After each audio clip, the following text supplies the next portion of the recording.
many of you know what ChatGPT is? So, not very many. So I'll tell you what ChatGPT is, just so you know, because you need to know this. And I don't know what sort of technological revolution this is. Gutenberg press level? It's something like that. This is a big deal. So this AI system, it's a general language processing model, was released, and I went and interacted with it. It's an AI system, artificial intelligence system. It basically is trained on, well, a massive corpus of spoken or of text. So it's derived its models of the world from the analysis of human speech, essentially. It isn't using real world data yet, but that will be happening certainly within the next year. So, and ChatGPT analyzes a very large corpus of text, and that corpus is growing all the time.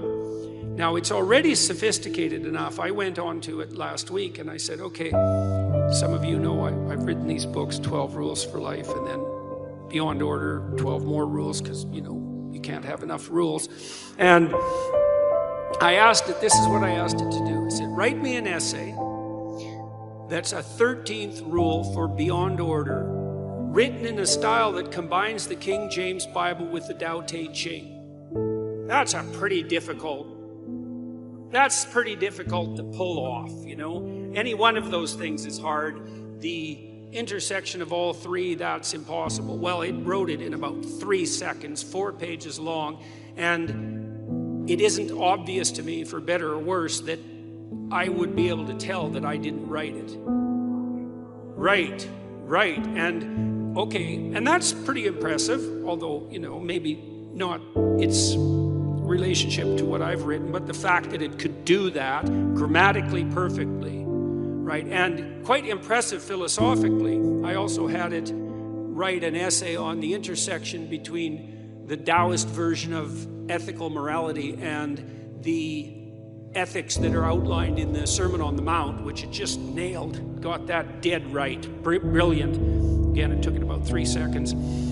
There was a computer engineer who purported to work for Tesla. He asked ChatGPT, he said, look, I work for Elon Musk, but I haven't been doing much for the last week, so I need you to write me 10 bullet points about what I probably would have done as a engineer at Twitter. What 10 things did I do last week that were productive and valuable? And, if you don't mind, write me the accompanying computer code that goes with each project.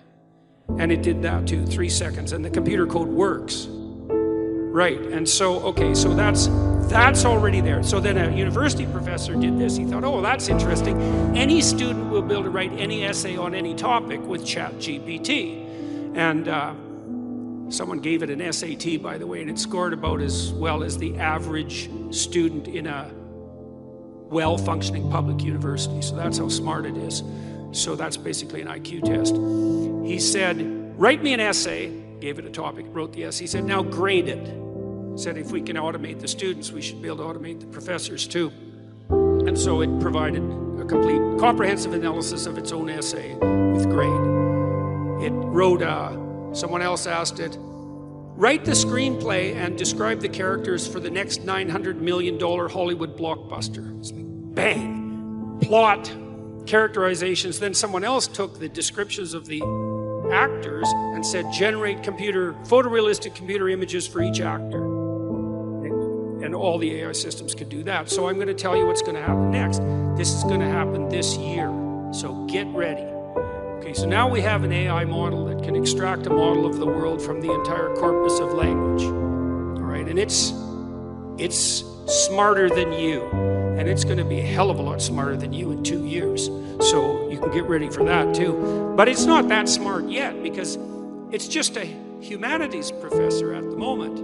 It doesn't test its linguistic knowledge against the real world. That's what a scientist does, right? You come up with a theory that's linguistically predicated, and then you throw it against the world and see if it sticks. And then the world tells you whether or not your linguistic construction is valid. But the new AI systems will be able to extract out patterns from the world itself, from images and so forth, and then be able to test their linguistic constructions against the world. And so they'll practice just like scientists. And the most advanced models are going to use text and image and action as well, because they'll be able to model human action. And so, and all of that's going to come down the pipes within the next year. So hang on to your hats, ladies and gentlemen, because what did my friend Jonathan Pajot say? Giants are going to walk the earth once more. And we're going to live through that, maybe.